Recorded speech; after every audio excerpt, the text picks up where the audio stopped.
While the rest of the world seems paralyzed by an energy system that's, let's be honest, getting pretty old, one nation has already stepped into a new era.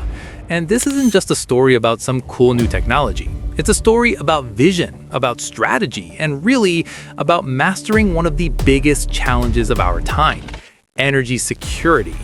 To get how they did it, we've got to look into the very near future. Okay, picture this. The year is 2026. The entire global economy is just grinding to a halt. It's being held hostage by a crisis that's spiraling out of the Middle East.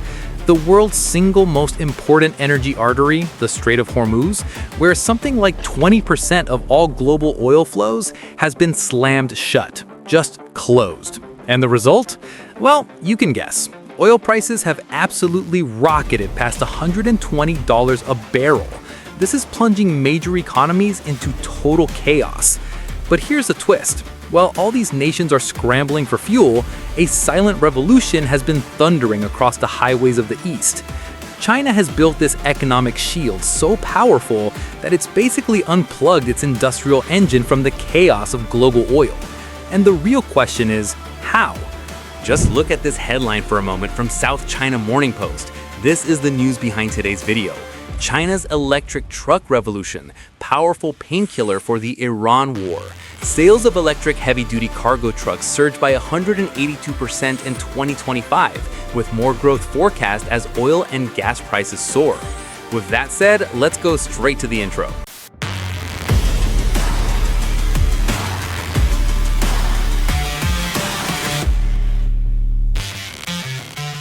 Well, the answer lies in a tipping point that frankly most analysts in the West thought was decades away. And it's a story about heavy trucks, the lifeblood of any modern economy. Get this, in December 2025, a massive milestone was hit. For the first time ever, new energy heavy-duty trucks, we're talking electric, officially crossed the 50% mark in monthly sales. I mean, stop and think about that. Over half of all new heavy trucks sold in the world's biggest market were no longer running on diesel. And this wasn't some fluke, it was an absolute explosion. The annual market share for these trucks didn't just grow, it more than doubled in a single year, jumping from 13.6% in 2024 to almost 29% in 2025. We're talking about a surge of 182%.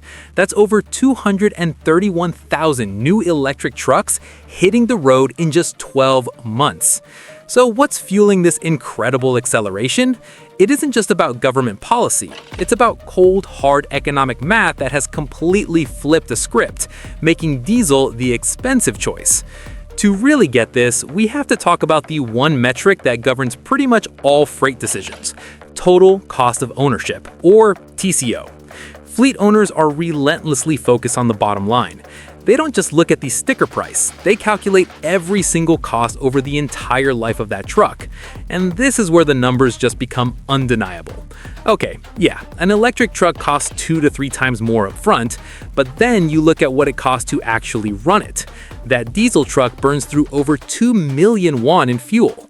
The electric one, less than 400,000. For the toughest jobs, like hauling coal, the cost per kilometer for electric is less than half of diesel.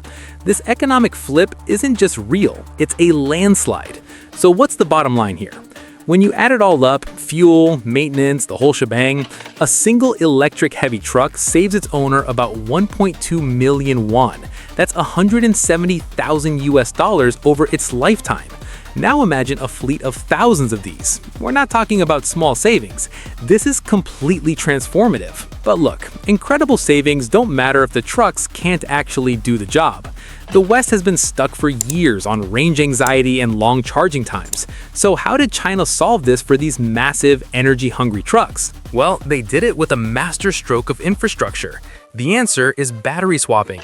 China has basically cracked the code. They've created a nationwide standard that lets a heavy truck roll into an automated station, have its giant dead batteries swapped out, and a fully charged one installed in just 5 minutes.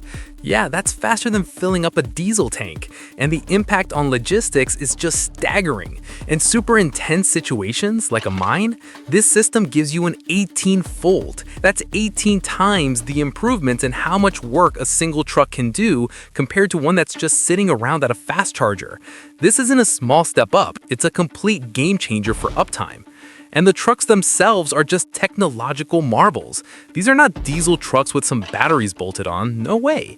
They're positively designed, built from the ground up as electric vehicles. The entire drivetrain is integrated for max efficiency. They've got 800-volt systems for insane power, megawatt-level charging for when swapping isn't an option, and incredibly advanced batteries that work in brutally cold temperatures. And if you want to see this technology pushed to its absolute limit, just look at the Yinmin coal mine in Inner Mongolia. A fleet of 100 AI-driven, fully autonomous electric trucks is operating flawlessly in temperatures that drop to nearly minus 50 degrees Celsius. They're guided by 5G advanced networks, they've got 98% uptime, and they're 20% more productive than human drivers. This isn't a lab experiment. This is the ultimate proof that the technology is not just viable in the harshest places on Earth, it's actually superior. So, okay, the economics work. The technology is incredibly robust. But the real story here is how all of this connects back to that global crisis we started with. This revolution is the payoff of a grand strategy that was years in the making. This kind of resilience didn't just happen by accident, not even close. It's the result of a plan that was set in motion a long time ago. China launched its new energy vehicle program all the way back in 2009. Their 5-year plans consistently made energy independence a top priority. So by the time that 2026 oil shock hits, their electric fleet was perfectly positioned to act as a strategic buffer, protecting their domestic economy. So why is China succeeding here where so many others struggle? It comes down to what experts call the institutional advantage. See, while many Western governments are stuck in short-term election cycles and making reactive policies, China is able to execute these massive multi-decade roadmaps, aligning every single lever of power, from industrial policy to infrastructure investment, towards one big strategic goal. And the result of all that? By 2026, China's growing fleet of electric vehicles is displacing over 1 million barrels of oil demand every single day.